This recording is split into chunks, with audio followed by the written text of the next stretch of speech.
Hey guys, here's Natalia, and you're listening to another episode of my podcast where we talk about the strategies and the methodology for achieving native-like fluency in English. In this episode, I would like to talk about the importance of reading out loud and how it can help you become more fluent and develop your skill of being spontaneous in the English language.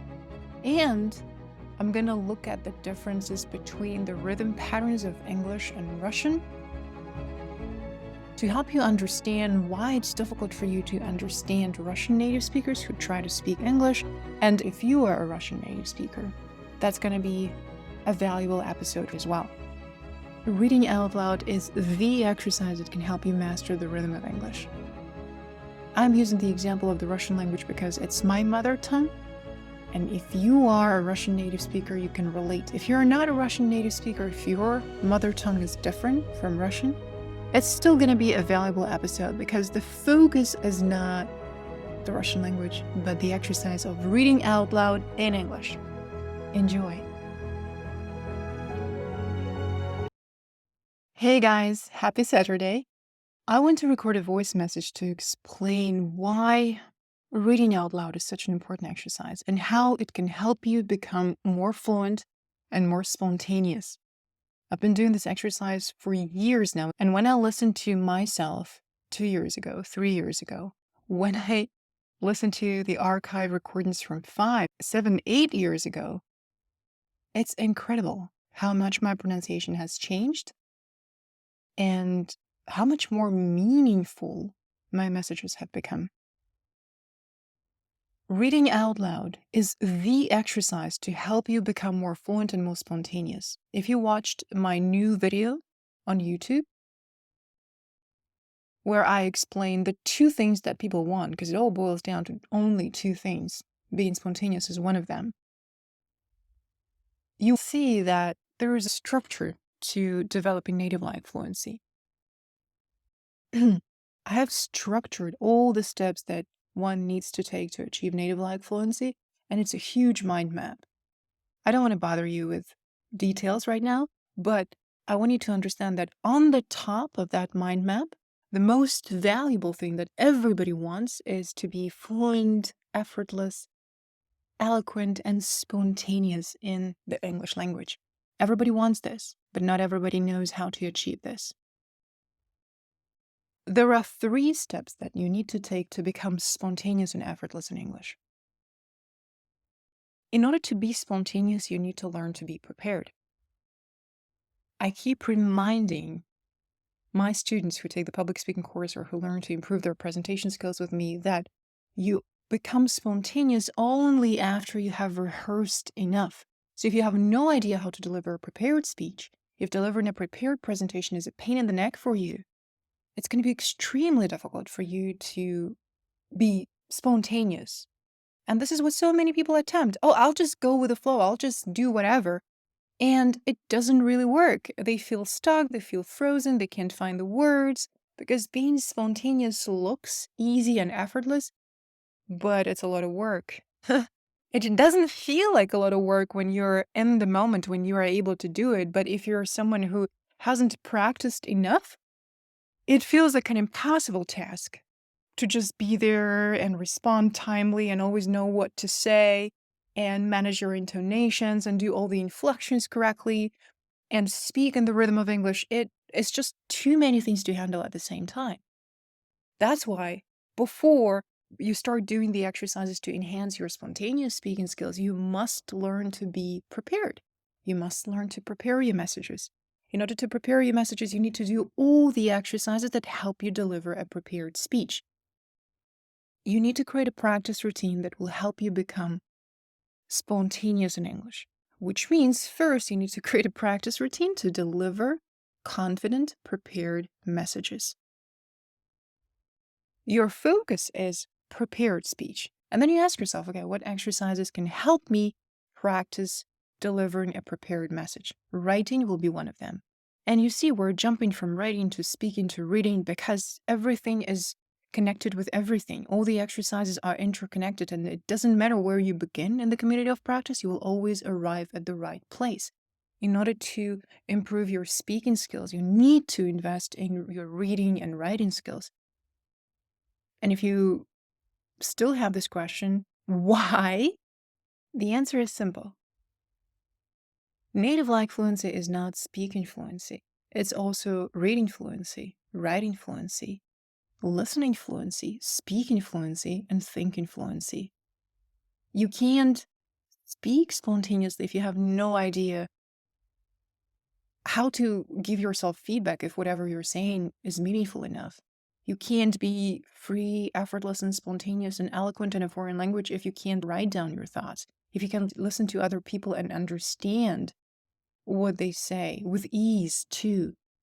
If you can't read between the lines, if you can't read the intonations. Of course, you can practice speaking the words, but nobody likes the task of hearing the words.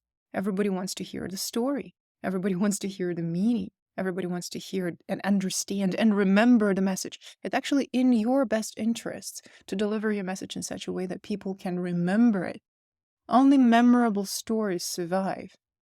And if people have to invest a lot of effort in understanding what it is that you're trying to say, if people struggle understanding your accent, your pronunciation, if people struggle listening to you for an extended period of time because your rhythm is simply off, it's tiring for native speakers to listen to someone for a long time if they can't speak in the rhythm of English. Not because you have a bad message, not because you're a bad person, but simply because it's difficult.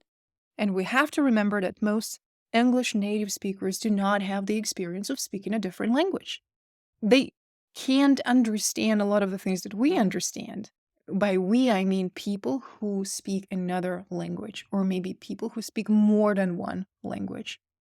People who have the experience of learning a different language. So when you speak to other learners, to other non-native speakers who are also practicing English, you find that it's a lot easier to understand each other because you all share relevant experience. And the same applies to Russian native speakers, if you think about it.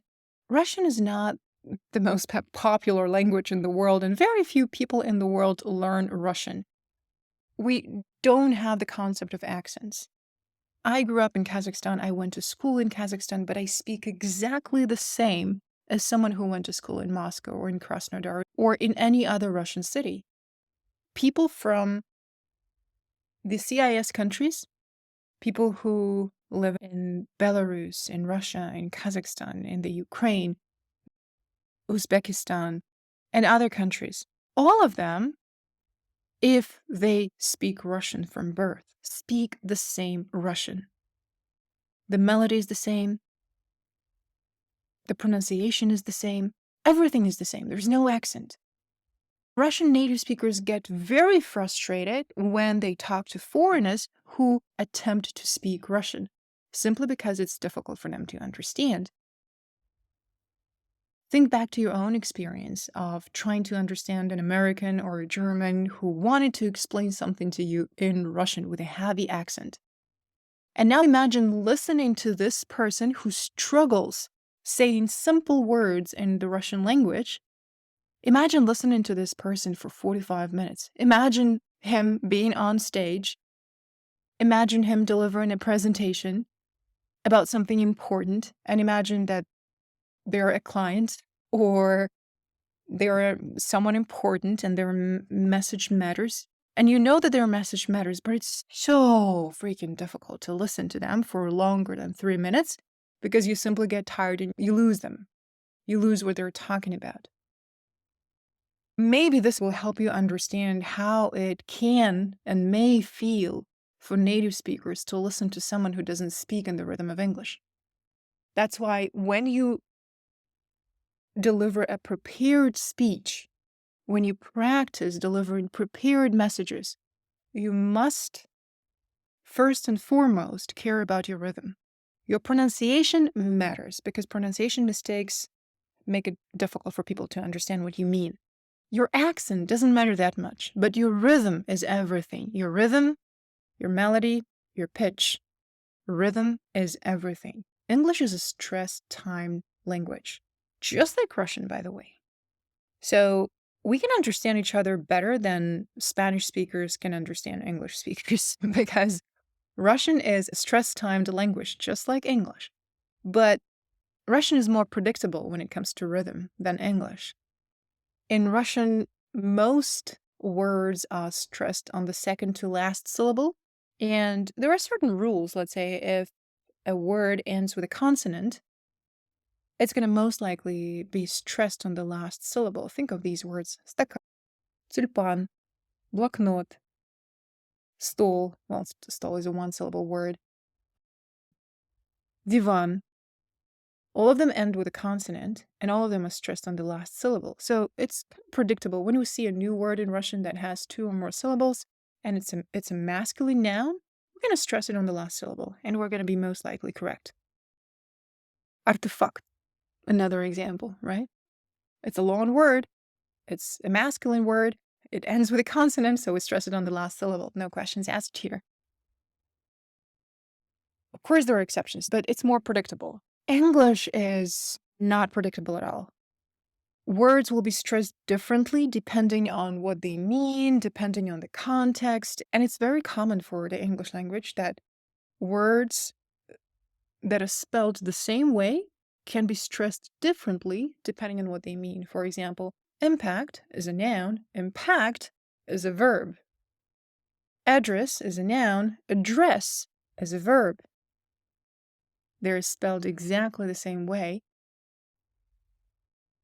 but we say contrast if we mean a noun and contrast if we mean a verb. And it's very obvious for native speakers, not so obvious for foreigners who learn English.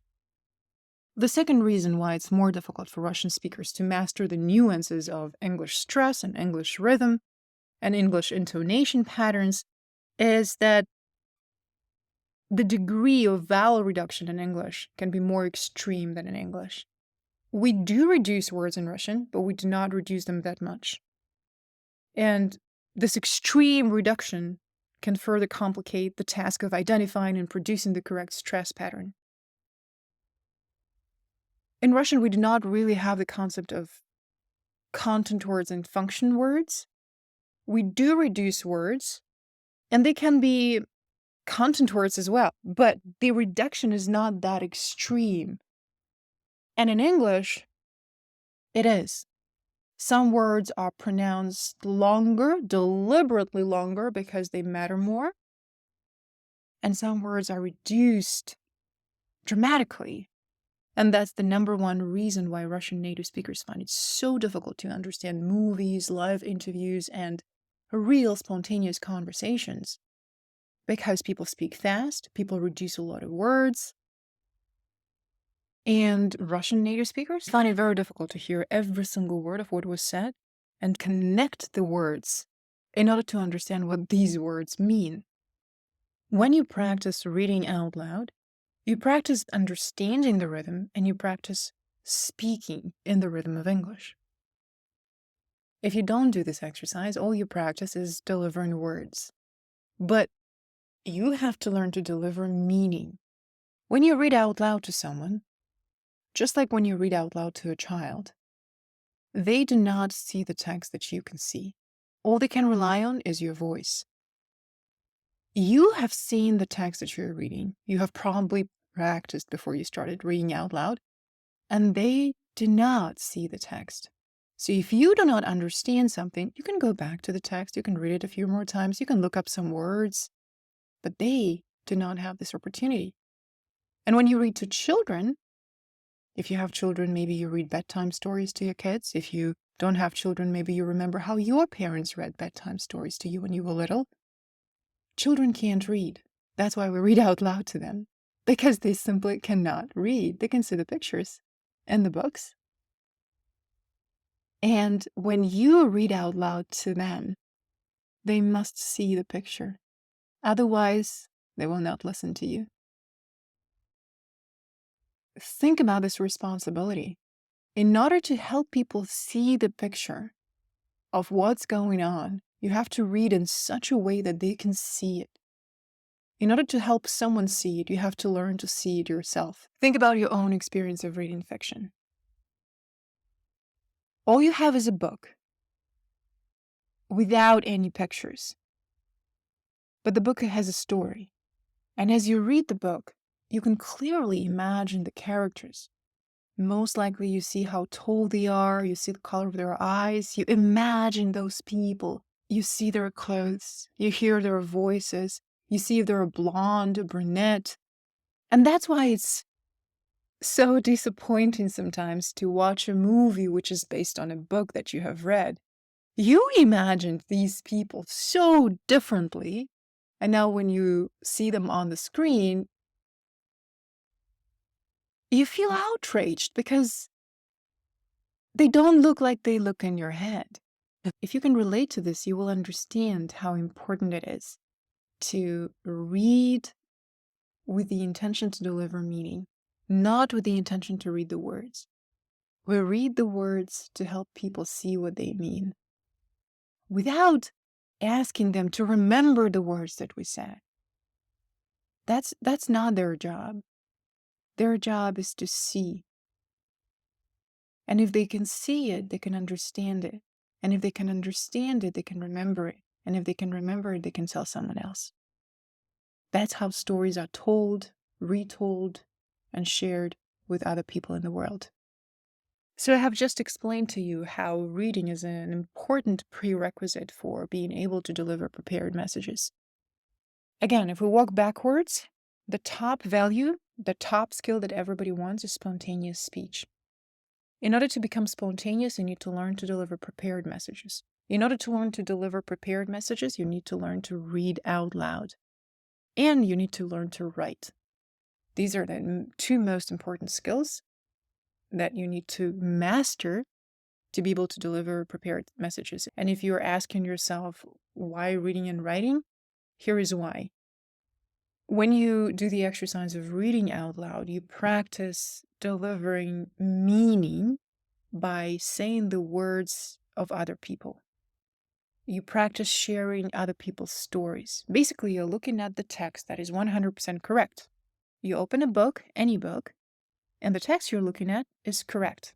And you can read anything out loud. You can read a blog post written by a native speaker, an article from Forbes or HBR, a book, a poem, anything. Whatever you're reading, it is 100% correct. You just need to deliver the text that you see. But writing is a different story. Writing is a skill that helps you crystallize your own message, because what you want to say is not always grammatically correct, and it's not always clear for native speakers. So first, you learn to make your own message clear by writing it down and learning to edit your messages. And then you learn to practice delivering your own message. Writing is a lot more difficult than reading out loud. Reading other people's words is easier than writing down, than delivering your own stories. In order to tell a good story, you need to practice many times. First, you learn to deliver other people's stories, then you learn to crystallize your own messages and your own stories, then you learn to deliver your own stories, which means, again, learning to deliver prepared speech. And then, when you have, and only after you have rehearsed and practiced enough, can you tell a story on a whim, without any preparation, just because you're inspired to do so, and because you have a lot of relevant experience. I hope this explains why reading out loud is such an important exercise. As you practice reading out loud, you develop your understanding and your mastery of the following components: pause, pitch, melody, thought chunks, stress, intonation, and a lot more. Do not think that I'm simply in love with reading books, and that's why I keep posting Natalia Reads episodes. My job is to help you find the most effective exercise that can kill two birds with one stone. One, it can inspire you, because I want you to read only the things that you like. And when I read the things that I like, they inspire me. I can find an idea worth sharing. I can find an expression that I like. And 2, they can help you practice your prepared speech so that you can improve your spontaneous speaking skills. The more experience you gain, the faster you progress. The more often you read out loud, the better you understand how to deliver your ideas with clarity. And your only metric is this: can other people see the picture? Can other people see what this is all about? You can always use your own experience of listening to audiobooks as reference. This is my goal, for example. I want to sound like an audiobook narrator. Because when I listen to audiobooks, I can clearly see what the book is about. I can clearly see the story, even though I do not see the text. But I can understand the book. I can follow the story, and it's easy for me because the audiobook narrator is doing a very good job. That's my standard. It doesn't have to be your standard from day one. You have to gain experience and move toward that standard slowly, step by step. If you have never done this exercise before, your first goal should be, I want to read one paragraph out loud. And make sure it's easy enough for you to read, and make sure it's interesting enough for you to read it out loud. Enjoy your practice. If you want tips on how to organize your structured, deliberate, and sustainable practice routine, join the community of practice and I'll walk you through it. And by the way, we have weekly Sunday practice sessions for daring learners where we practice one skill every single week. And reading out loud is definitely going to be the type of exercise that we do. If you missed the session where we did this exercise, you can always watch the replay, submit your work, and you'll get caring human feedback on everything you have done. Thank you very much for listening, and I'll see you in the next episodes.